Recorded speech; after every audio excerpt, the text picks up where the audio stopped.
इस दुनिया में मानव में कोई गुण नहीं है। मानव के पास अगर कोई गुण भी आता है ना, तो उनकी उपमा भी उनको पशु के संस्कारों से दी जाती है। कैसे?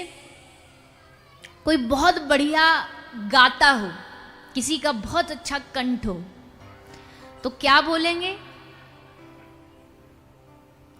आपकी आवाज कैसी है? एकदम कोयल जैसी मीठी है, मधुर है।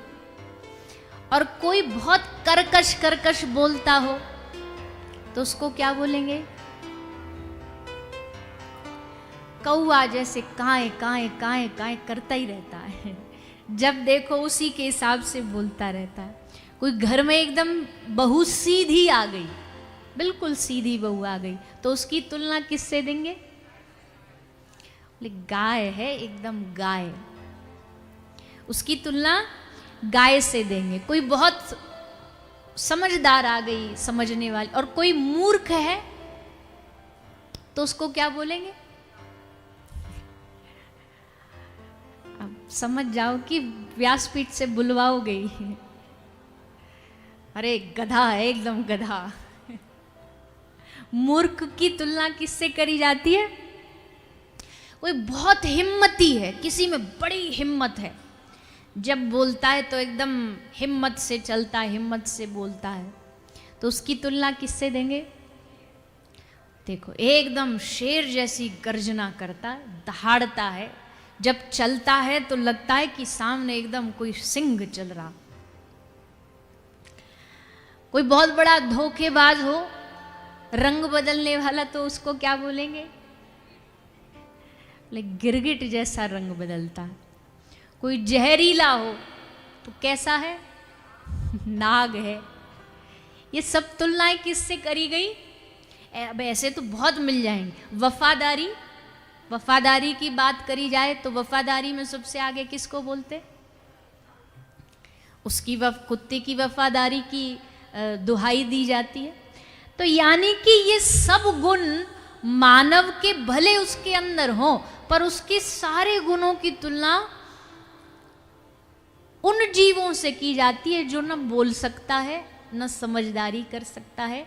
ये कह सकते हैं कि ये सब गुण कुछ कुछ उन्होंने दूसरे जीवों से, पशुओं से सीखे हैं, जाने हैं। पर भैया, दुनिया के सारे गुण अवगुण भले आप किसी पशु से, किसी जीव से, पक्षी से ले लो, लेकिन एक भक्ति का गुण ऐसा है, एक कथा का गुण ऐसा है, जो मनुष्य का अपना खुद का है। ये इसने किसी से उधार नहीं लिया।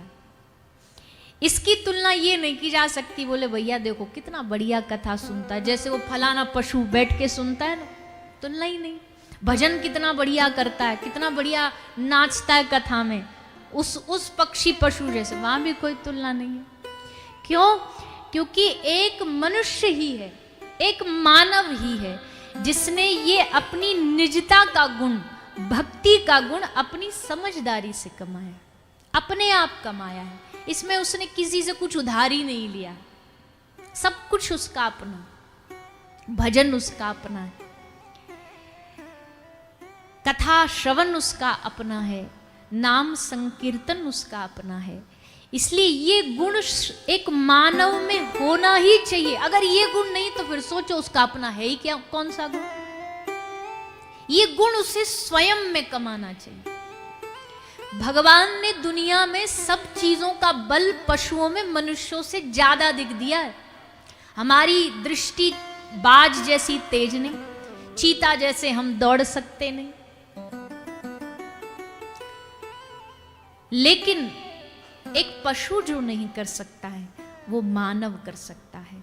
पशु भगवान का स्मरण नहीं कर सकता, पशु भगवान के नाम संकीर्तन में गा नहीं सकता, हाथ उठाकर हरे कृष्ण कृष्ण कृष्ण हरे हरे, हरे राम राम राम हरे हरे बोल नहीं सकता।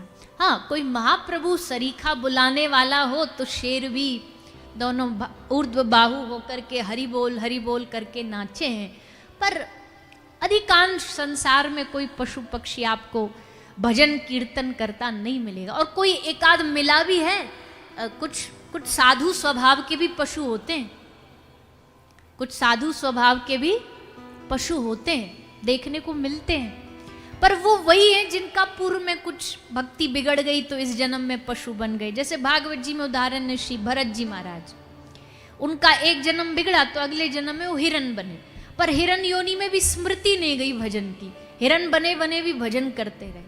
तो ऐसा कोई एक दो उदाहरण हो तो अलग बात है, पर पशु भजन नहीं कर सकता।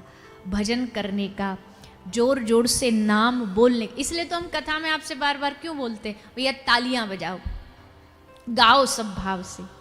कथा में आ गए और कथा में आके भी ऐसे सेठ जी बने बैठे तो फिर कथा में आने का कोई लाभ नहीं है। कथा में आयो तो यहाँ भैया देखो दो तरह की कथा, या तो तुम ऊपरी ऊपरी सुन लो।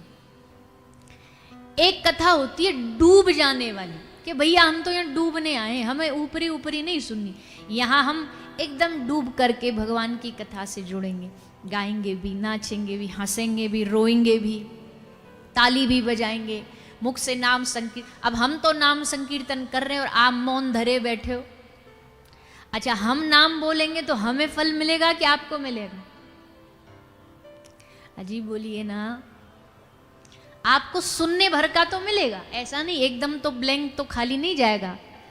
सुन रहे हो तो सुनने का तो मिलेगा, पर बोलने का तो हमारी खाते में जमा होगा।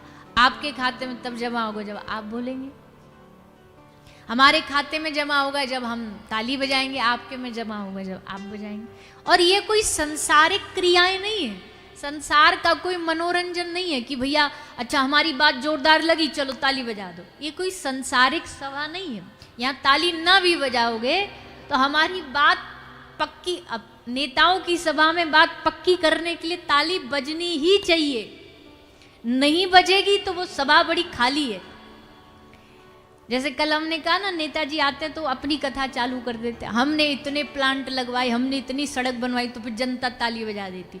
और उस जनता में भी एक नेताजी का ही बैठा होता, उसको स्पेशल इसलिए बिठाया जाता है कि जब नेताजी जोर से बोले माइक पे तो तू शुरू कर देना ताली, तो सब देख के बजा ले। क्योंकि कई लोगों को तो पता ही नहीं होता क्यों बज रही, सब बजा रहे चलो हम भी बजा देते। तो दूसरी सभाओं में बात को पुष्ट करने के लिए, हाँ बड़ी जोरदार बात कही, उसको बताने के लिए राउंड ऑफ एप्लॉज किया जाता है, भैया ताली बजाओ।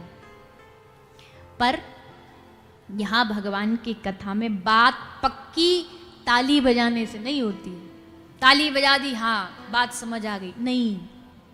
बात जब हृदय में बैठ जाएगी, बात जब हमारे मन में एकदम समझ आ जाएगी, घर कर लेगी, वो बात केवल सुन भर के हमें मजा आया इसलिए नहीं। हम तो बार बार कहते भाई कथा मजाक के लिए है ही नहीं।